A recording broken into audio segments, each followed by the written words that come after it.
നമ്മളെ ആ സന്ദർഭത്തിൽ അങ്ങനെ ആയിപ്പോകുന്നതാണ്. എല്ലാവർക്കും ഒരു ധൈര്യം വരും.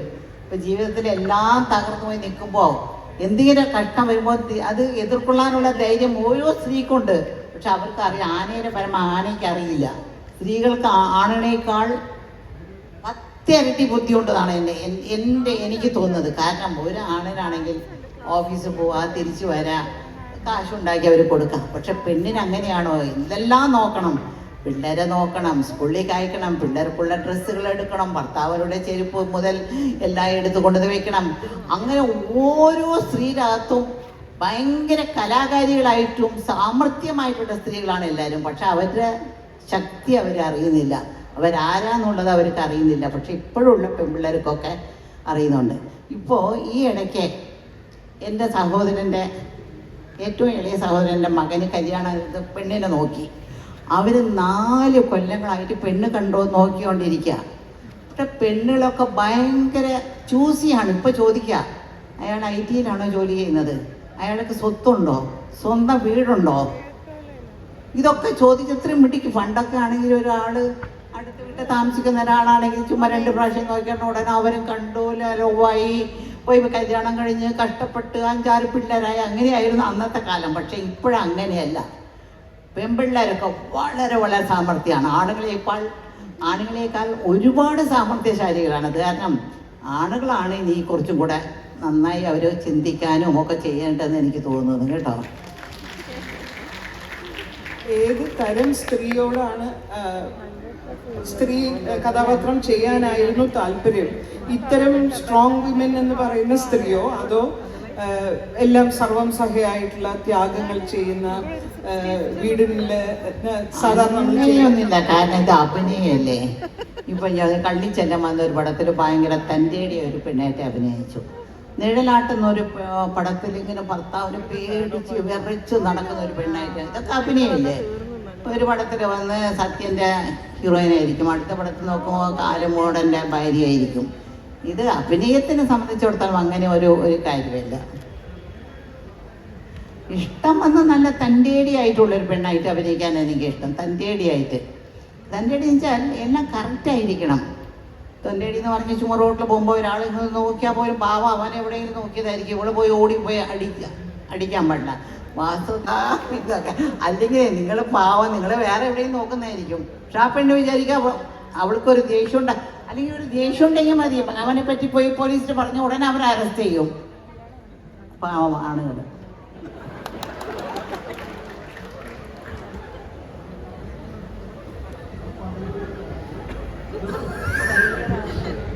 ചേച്ചി വളരെ നിഷ്കളങ്കമായിട്ട് ഇങ്ങനെ വർത്തമാനം പറയുമെങ്കിലും ചേച്ചി ഒരു മഹാപ്രസ്ഥാനമായിട്ടാണ് എനിക്ക് തോന്നിയിട്ടുള്ളത്. കാരണം വളരെ കുട്ടിക്കാലത്ത് അച്ഛൻ മരിച്ചു. SS രാജേന്ദ്രൻ്റെ നാടക ട്രൂപ്പിലെ അംഗമായി മദ്രാസിൽ വന്നു സ്വന്തമായി പിന്നെ ഈ ഭാഗ്യജാതകം എന്ന് പറഞ്ഞ സിനിമയിൽ വന്നു. അതേസമയം തന്നെ പാസം എന്ന് പറയുന്ന തമിഴ് സിനിമയിൽ വന്നു. 3 മുഖ്യമന്ത്രിമാരുടെ കൂടെ NTR, MGR, ജയലളിത ഇവരുടെ കൂടെ അഭിനയിച്ചു. മലയാളത്തിലെ എല്ലാ ലെജൻസിൻ്റെയും കൂടെ അഭിനയിച്ചു. എല്ലാ റോളുകളും ചെയ്തു. വളരെ പാർശ്വവൽക്കരിക്കപ്പെട്ട സ്ത്രീത്വത്തിൻ്റെ പ്രതീകമായിട്ടുള്ള റോളുകൾ, പിന്നെ വളരെ മോഡേൺ ആയിട്ടുള്ള റോളുകൾ. കൊള്ളക്കാരി ചേച്ചി അഭിനയിച്ച കണ്ണദാസൻ്റെ, അത് വളരെ തമിഴിലെ കണ്ണദാസൻ്റെ മകളായിട്ട് അഭിനയിച്ചു, ഒരു കൊള്ളക്കാരിയായിട്ട്. പിന്നെ അങ്ങനെ ഒരുപാട് വ്യത്യസ്തമായ റോളുകൾ അഭിനയിച്ചു.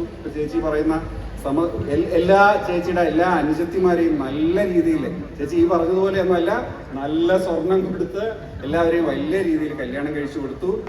അങ്ങനെ വളരെ ഒരു മദ്രാസിലെ ഏറ്റവും പോഷായിട്ടുള്ള, ഏറ്റവും കോസ്റ്റ്ലി ആയിട്ടുള്ള സ്ഥലങ്ങളിൽ സ്ഥലവും വീടും ഒക്കെയുള്ള വളരെ ചേച്ചി എൻ്റെ ഒരു ദിവസം എടുത്തു ഞാൻ എൻ്റെ 2 തലമുറയ്ക്ക് ജീവിക്കാനുള്ള കാശ് ഞാൻ ഉണ്ടാക്കിയിട്ടുണ്ട് സിനിമയിലൂടെ മലയാള സിനിമയിലൂടെ. അത് വളരെ വളരെ എന്താ പറയുന്ന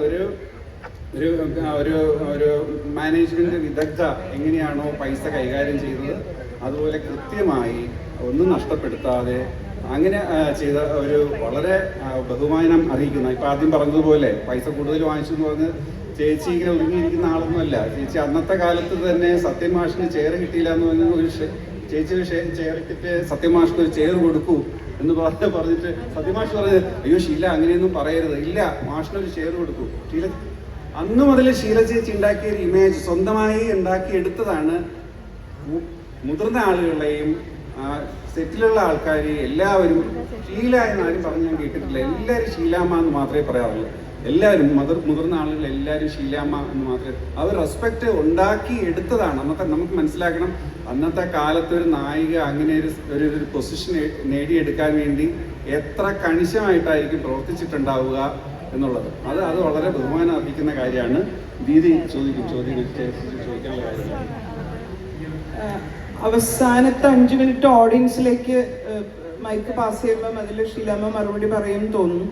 ഒരു കൺക്ലൂഡിങ് സ്റ്റേറ്റ്മെന്റ് ആയിട്ട് എനിക്ക് പറയാനുള്ളത് 6 പതിറ്റാണ്ട് എങ്ങനെ ഈ പുരുഷാധിപത്യത്തിനോട് എതിർത്തുകൊണ്ട് ഷീല എന്ന് പറയുന്ന ഒരു പ്രസ്ഥാനത്തിന് നിലനിൽക്കാൻ.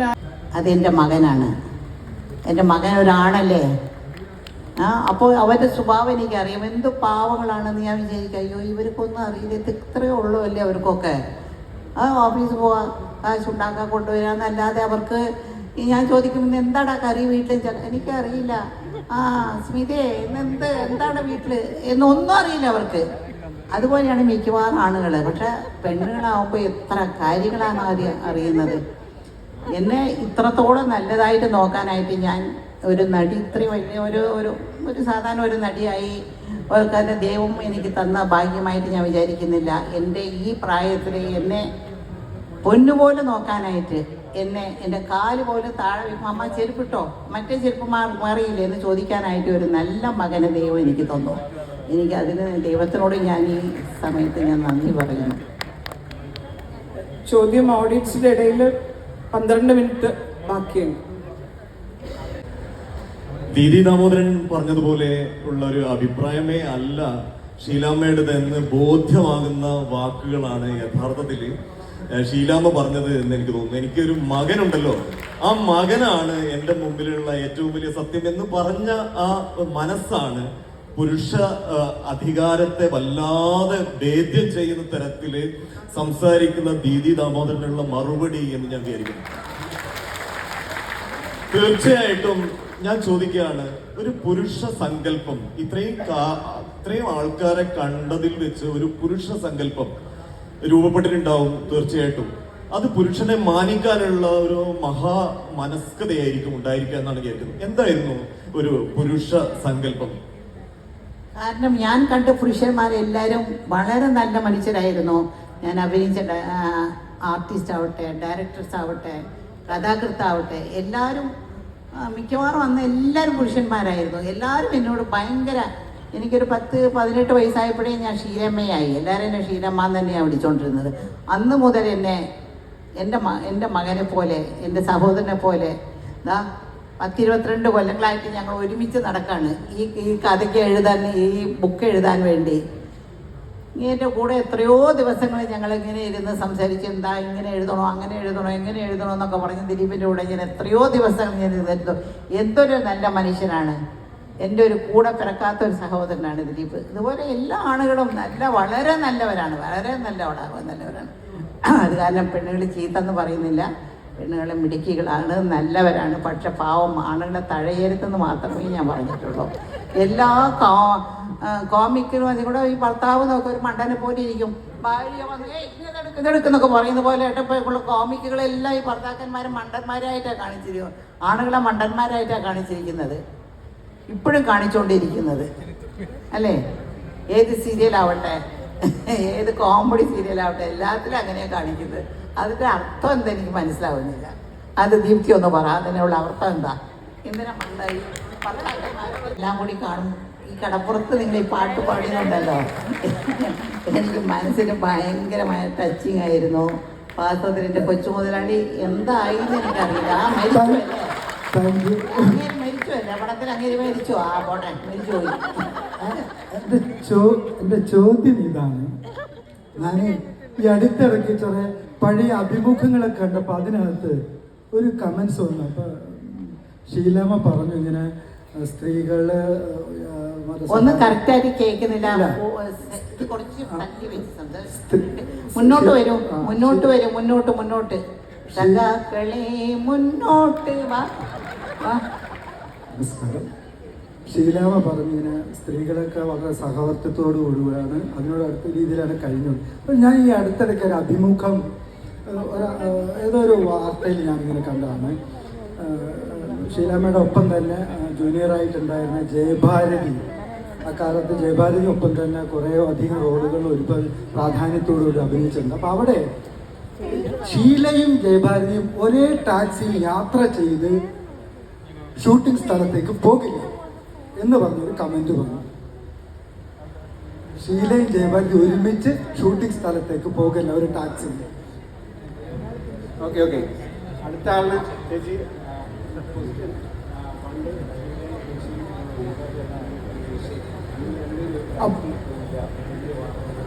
ആരാണ് ഇങ്ങനെയൊക്കെ പറഞ്ഞു പരത്തുന്നത്?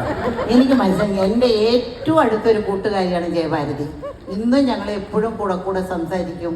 ഞങ്ങളുടെ ഫാമിലിയുമായിട്ടും അങ്ങേരെ ഫാമിലിയുമായിട്ട് ഞങ്ങൾ വളരെ അന്ന് മുതൽ ഇന്ന് വരെ ജയഭാരതി എൻ്റെ ഒരു കൊച്ചനിയത്തിയായിട്ട് ഞാൻ കണ്ടിട്ടുള്ളൂ. ജയഭാരതിയെ പറ്റി അങ്ങനെ ഒരിക്കലും ഞാൻ പറയില്ല. ഒരു ടാക്സിയിൽ പോകുന്നു അന്നൊക്കെ എല്ലാവരും ഞങ്ങൾക്ക് ഇഷ്ടമാണ്. കാരണം കുറേ പെണ്ണുകൾ ഒരുമിച്ച് പോകുമ്പോൾ നല്ല സംസാരിച്ചുകൊണ്ടൊക്കെ പോകാമല്ലോ. ഇത് തനിച്ചൊരു കാറിൽ ഇങ്ങനെ എത്ര നേരം ഇരുന്നുകൊണ്ട് പോകും. അന്നൊക്കെ കാറിൽ വന്ന് AC പോലും ഇല്ല. പിന്നെ ഈ പാട്ട് വയ്ക്കാനായിട്ട് ഞങ്ങളുടെ റേഡിയോ ആയിരിക്കും ഞങ്ങളുടെ കയ്യിൽ വെച്ചിരിക്കുന്നത്. അപ്പോൾ ഇങ്ങനെ ആരെങ്കിലും പെണ്ണുകളെ കിട്ടുമെന്ന് ഞങ്ങളിങ്ങനെ ആശിച്ചിരിക്കുമ്പോൾ ജയഭാരതിയെ പോലെ ഇത്രയും നല്ലൊരു സുന്ദരിയായ ഒരു നടി കിട്ടി ഞങ്ങൾ കൂടെ വേണ്ടെന്ന് പറയുമോ? ഇതൊക്കെ ചുമ്മാതെ പറയുന്നതാണ് ആൾക്കാരിപ്പോൾ. നിങ്ങളൊക്കെ ഇപ്പം മനസ്സിൽ വെച്ചുകൊണ്ടിരിക്കുകയല്ലേ മാനസ മൈനയെ പാടിയിട്ട് എന്താ കാര്യം? ഇപ്പോഴും മനസ്സിലാത്ത അതല്ലേ ഇരിക്കുന്നത്. നമസ്കാരം. പണ്ടൊക്കെ ഞങ്ങൾ പെണ്ണിൻ്റെ കഥയിൽ ഒരു സ്റ്റെപ്പിൽ നിന്ന് ഇറങ്ങി വരുമ്പോൾ 2 പേജ് ഡയലോഗ് ഒരുമിച്ച് പറയണം. നൈറ്റ് എല്ലാം പഠിച്ച് പിള്ളേർ പഠിക്കുന്ന സ്കൂൾ അതുപോലെ ഞാൻ പഠിച്ച് ബയാട്ട് ചെയ്ത് അങ്ങനെ ലൈവ് ഇതാണ് സൗണ്ടാണല്ലോ പറയും. ഇപ്പം അങ്ങനെയല്ല. ഇങ്ങനെ വന്ന് മോനൊന്ന് ഇരിക്കി എന്ന് പറഞ്ഞാൽ എന്ന് ഒരാൾ പറയും. മോന് വന്ന് ഇരിക്കി, നമ്മളത് കേട്ടിട്ട് പറഞ്ഞാൽ മതി. മനസ്സിലായോ? ഇപ്പോൾ ഞാൻ ഇപ്പോൾ വന്ന് കുറച്ച് ദിവസങ്ങളായി. ഇപ്പോൾ എനിക്ക് തന്നെ ആരെങ്കിലും പറഞ്ഞു കൊടുത്താലേ അഭിനയം വരത്തുള്ളൂ. അങ്ങനെയായി. വളരെ ഈസിയാണ് അഭിനയം. ഇപ്പോൾ പാട്ട് തന്നെ എന്ന് പറയുന്നത് അവർ പാട്ടാക്കാം. അത് എങ്ങനെ വേണേലാക്കാം. കാരണം ടെക്നിക്കലായിട്ട് ഇത്രത്തോളം വളർന്നു പോയി. അത് നമ്മൾ സന്തോഷിക്കണം. ഇനി അടുത്ത ഘട്ടം എന്താണെന്ന് എൻ്റെ മനസ്സിൽ തോന്നിച്ചാൽ, ഇപ്പോൾ വന്ന് ഒരു മീൻ വറുക്കുന്ന ഒരു സീനാണെന്ന് വെച്ച് നമ്മൾ തിയേറ്ററിൽ വരുന്ന മീൻ വറുക്കുന്ന ഒരു സീന്. അപ്പം മീനിൻ്റെ മണം വരും. തിയേറ്റർ മുഴുവൻ മീനിൻ്റെ മണമായിരിക്കും. പിന്നെ മുല്ലപ്പൂ വെച്ചിട്ട് ഒരുതി വരുന്നത് ഫസ്റ്റ് നൈറ്റ് സീനിൽ ഇങ്ങനെ പിടിച്ചോണ്ട് വരുമ്പോൾ മുല്ലപ്പൂവിൻ്റെ മണം. ഇതായിരിക്കും നെക്സ്റ്റ് എനിക്ക് തോന്നുന്നത് വരാൻ പോകുന്ന ഒരു മാറ്റം. എൻ്റെ മനസ്സിൽ ഞാനിങ്ങനെ കിടന്നുകൊണ്ട് വിചാരിക്കുന്നത് എന്തൊക്കെയായിരിക്കും അടുത്ത മാറ്റം എന്തായിരിക്കുമെന്ന്. ഞാനിപ്പോൾ അഭിനയിച്ചില്ലെങ്കിലും 24 hours ഞാനൊരു നടിയാണ്. എൻ്റെ മനസ്സിൻ്റെ അകത്തും എല്ലാം ഓടുന്നത് ഈ സിനിമയും ഇതിലുള്ള അഭിനയങ്ങളും. ഒരു പടം കണ്ടാലുണ്ടല്ലോ, ഒരു പടം കണ്ടെന്ന് വെച്ചേക്ക്. ആ പടം ഞാൻ അഭിനയിക്കാത്തൊരു പടം, അതിൽ 10 കഥാപാത്രങ്ങൾ. അതിൽ വന്ന് ഹീറോ വളരെ ഇതായിട്ട് പറയുമ്പോൾ ഞാനും വളരെ ഇങ്ങനെ കണ്ടൊക്കെ ആക്കിയേക്കും. ഹീറോ എന്ന് പറയുമ്പോൾ ഞാനും അതുപോലെ അതുപോലെ. വില്ലൻ വന്ന് ദേഷ്യത്തിൽ എന്താ ഇങ്ങനെയൊക്കെ ചെയ്യുന്നത് പറയുമ്പോൾ ഞാനോ എൻ്റെ മുഖമൊക്കെ ഇങ്ങനെ ദേഷ്യത്തിലാവും. പിന്നെ അമ്മായിയമ്മ വരും ഭയങ്കര ദേഷ്യത്തിൽ പറയുമ്പോൾ ഞാനും അതുപോലെ എൻ്റെ മുഖവും ഇറവും എൻ്റെ എല്ലാ നാടി നിരമ്പ എല്ലാം കൂടി അങ്ങനെയാവും. കാരണം ഒരു പടം കണ്ടു കഴിയുമ്പോഴേക്കേ ഞാൻ തളർന്നു പോവും. കാരണം ഇത്രയും പേരുടെ അഭിനയം ഞാൻ അഭിനയിച്ചുകൊണ്ടിരിക്കുകയല്ലേ. ഇപ്പോഴും ഞാൻ അഭിനയിച്ചുകൊണ്ടിരിക്കും. ഇത്രയും പേര് ഒരു പടം കാണുമ്പോൾ ഒരു കൊച്ചുകുട്ടി ഓടി വരുന്ന സീനാണ്. അമ്മ എന്ന് പറഞ്ഞ് ഞാനും മനസ്സിൽ അമ്മ എന്ന് പറഞ്ഞ് ഓടി വരുന്ന പോലെ എനിക്ക് തോന്നും. അത് എൻ്റെ അകത്തുള്ള ഒരു കലാകാരിയാണെന്ന് ഞാൻ മനസ്സിലാക്കി. എൻ്റെ മനസ്സിൻ്റെ അകത്ത് ഒരു കലാകാരി ഉണ്ടെന്ന് ഞാൻ മനസ്സിലാക്കി. ചേച്ചിക്ക് 2 പേരക്കുട്ടികളാണ്, ജോർജിനെ, അദീനിയെ, ആൻഡ്രീനെ. ഇവരുടെ ഏറ്റവും വലിയ പരാതി ഇതാണ്, ചേച്ചി ഒരു സിനിമ കാണാനിരുന്നാൽ കരച്ചിലായിരിക്കും. കരയേണ്ട സിനിമയാണ്. കുട്ടികൾ അമ്മ ഈ സിനിമ അഭിനയിച്ചിട്ട് ഇപ്പോഴും കരയുന്നോ എന്ന് ചോദിച്ചിട്ട് വീട്ടിൽ ഭയങ്കര ബഹളമാണ്. ചിരിക്കേണ്ട സിനിമയാണെങ്കിൽ പൊട്ടിച്ചിരിക്കുക. നമ്മൾ ചില സീരിയലൊക്കെ കണ്ടിട്ട് കുടുംബ സദസ്സുകളിൽ കരയുകയും ചിരിക്കുകയൊക്കെ ചെയ്യുന്നത് പോലെ എനിക്ക് അത്രയാണ് എക്സ്പേർട്ട് അല്ല.